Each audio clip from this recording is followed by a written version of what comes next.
bonsoir à tous. Il est 18 h. Voici les titres d'autres journaux.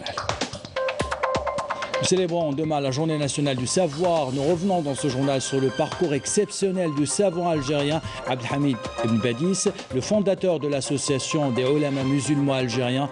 Le musée d'El Moujahid lui consacre une aile pour sauver son héritage de l'oubli. Les images dans un instant.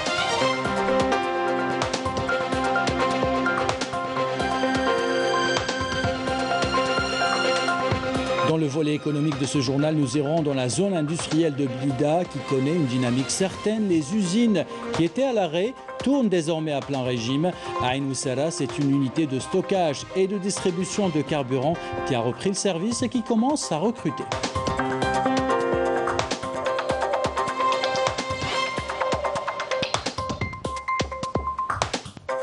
Enfin, nous emmenons au cœur des montagnes de Fréha, Tizi Ouzou, voir le processus de fabrication de fromage bio.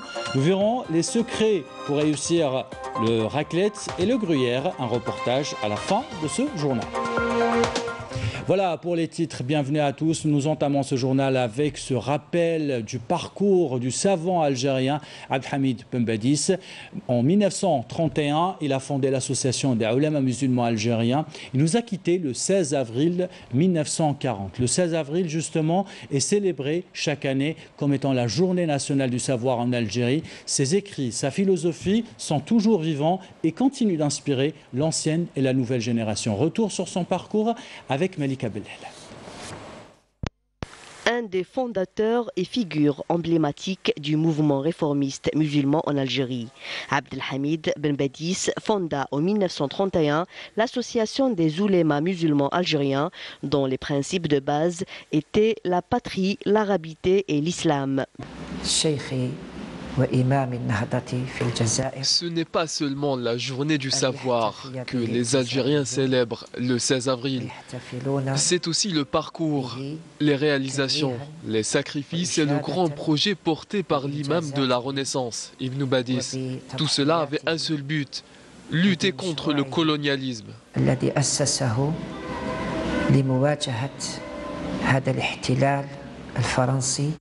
Très tôt, Ben Badis réalisa que la voie de la réforme pour sa nation passait par l'instruction. Il commença à ouvrir des écoles et y prit en charge lui-même l'enseignement.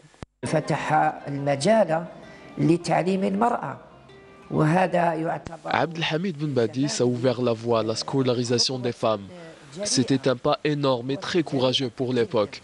Un défi et quelque chose d'exceptionnel, surtout durant la période coloniale. Il a concentré son action et mis toute son énergie à convaincre les familles algériennes de scolariser leurs filles dans les écoles fondées par les oulémas. D'ailleurs, les frais de scolarisation de ces dernières étaient moins élevés que ceux des garçons. Ben Badis a réussi à créer une école moderne et réformiste. Le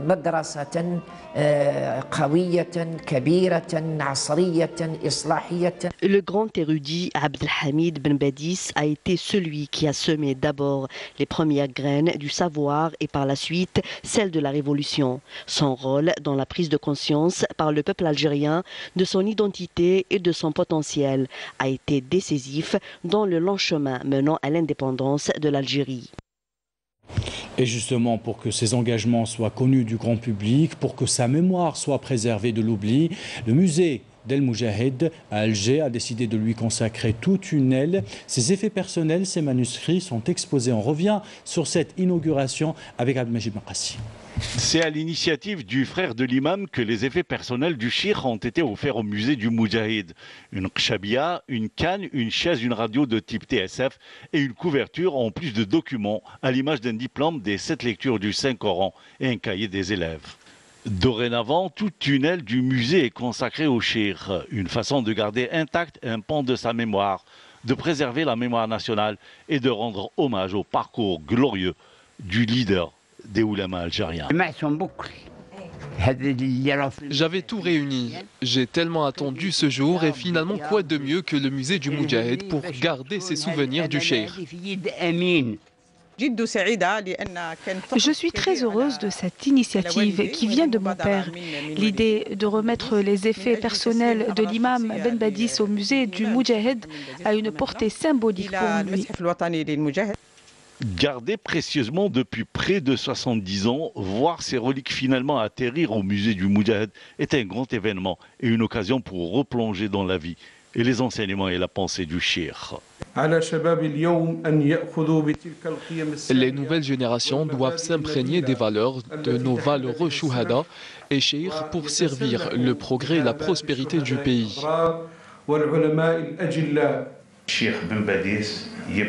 L'œuvre du cheikh Ben Badis restera à jamais gravée dans les mémoires, et cela grâce aux chouyours et aux différentes écoles qui ont su nous transmettre leur savoir, et c'est aussi grâce à eux que nous sommes ici. Le cheikh a contribué au progrès de la nation avec son savoir, avec le Coran et le tafsir, et c'est le plus grand des djihad. Un patrimoine inestimable reflétant une pensée islamique intemporelle à sauvegarder pour les générations futures. Et justement, parmi les trésors que la nouvelle génération tente de sauvegarder figure l'imprimerie de Constantine, où des journaux comme Shihab ou Al-Basair étaient imprimés. Il se trouve que Abdelhamid Ben Badis a contribué à créer cette imprimerie. Seulement voilà, le bâtiment se trouve dans un état critique, une situation qui a interpellé les membres de l'association de bénévoles ERT pour retaper les murs et rénover le matériel. Commentaire signé Abdelmajid Abbassi. Créée par une élite d'érudits et de savants, à l'exemple de Abdelhamid Ben Badis, l'imprimerie islamique de Constantine fait partie du patrimoine culturel historique de la ville. Un riche legs du mouvement réformateur de la jeunesse algérienne, né pour la renaissance de la pensée algérienne et de sa langue. Une imprimerie en ruine que des jeunes volontaires ont décidé de restaurer et lui redonner son lustre d'antan. C'est dans cette imprimerie que les journaux Al-Shihab et Al-Basair étaient édités. Ces lieux étaient un réel espace de rayonnement culturel et éducatif. C'est un lieu dédié à la renaissance culturelle et c'est pour toutes ces raisons que nous voulons restaurer cet espace. La direction de la culture fera tout pour remettre sur pied cette imprimerie et rester fidèle à sa conception originale du temps de Cheikh Abdelhamid Ben Badis. La restauration ne concerne pas uniquement les locaux et les murs de l'imprimerie. Elle permettra aussi de réparer les machines et le matériel qui a servi dans l'imprimerie. Un matériel qui date de la fin du 19e siècle.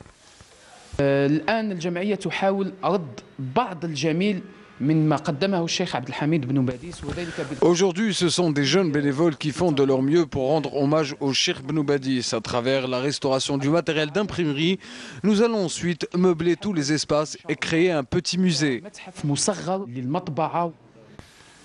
Un lieu plein de symboles et qui constitue un pan de l'histoire culturelle de la ville. Une ville que l'on associe souvent au Cheikh Abdelhamid Ben Badis. Voilà pour ce volet histoire, parlant d'économie à présent et cette dynamique que connaît le secteur industriel dans plusieurs wilayas du pays. Le dégel de plusieurs projets d'investissement a créé une ambiance de travail différente et encourage désormais des hommes d'affaires d'investir davantage. L'exemple ce soir dans la zone industrielle de Blida, couverture de Berizage Lambda, commentaire signé Nessim Ben Saïdi. La wilaya de Blida est devenue au fil des années un pôle industriel et commercial par excellence, notamment dans le domaine de l'industrie agroalimentaire et pharmaceutique. La levée des entraves administratives sur de nombreux projets dans la région a contribué à booster l'activité commerciale dans toute la région. Le dégel de certains projets dans la région a permis non seulement d'encourager les investisseurs, mais aussi de développer et intensifier la production nationale et se lancer vers l'exportation. Grâce aux facilitations accordées par l'État, nous avons pu développer un produit de qualité. Nous produisons les bandelettes de test de glycémie, une production qui devra couvrir les besoins du marché. Je peux vous dire que le marché algérien recherche un produit de qualité à des prix compétitifs. Lors de sa visite d'inspection et de travail dans la wilaya de Blida, le ministre de l'Industrie, Ahmed Zerdar, a inspecté les différentes usines après l'obtention de leur permis d'exploitation. Cette visite intervient suite aux instructions du président de la République pour contrôler les établissements qui étaient à l'arrêt de manière permanente. Nous comptons 5 51 projets débloqués. Jusque-là, 834 projets d'investissement au niveau national ont été débloqués, ce qui a permis la création de 30 000 emplois. Et de Blida et Nusara, où là encore, un projet d'investissement qui a été bloqué depuis 2017 vient d'être débloqué. Il s'agit d'une unité de stockage et de distribution de carburant qui recrute désormais une main-d'œuvre qualifiée. Sa capacité de stockage est de 6000 mètres cubes et elle peut approvisionner 5 wilayas différentes. Commentaire signé Yamina Seichi. D'une capacité de stockage de 6000 mètres cubes de carburant, cette unité de distribution de Ain Oussara a enfin été lancée après la levée des obstacles administratifs. Le projet est prêt depuis avril 2016. En 2017, nous avons demandé sa mise en exploitation. La capacité de l'unité est de 6 millions de litres. Nous pouvons approvisionner 5 wilayas en carburant. Pour le lancement, nous allons commencer avec 70 employés. Nous pourrons atteindre les 220.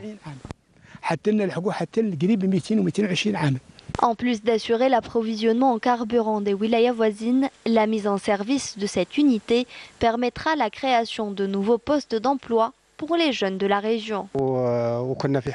J'étais sans emploi. Ce projet m'a permis de trouver du travail. J'espère qu'il créera d'autres postes d'emploi. Ces derniers temps, après le discours du président de la République, nous avons constaté une amélioration. Plusieurs projets ont bénéficié de permis d'exploitation. Il y a une réelle relance dans la région. Ce projet fait partie des nouveaux investissements lancés dans la wilaya de Djelfa et qui permettront à coup sûr de donner un nouveau souffle à l'activité économique dans la région.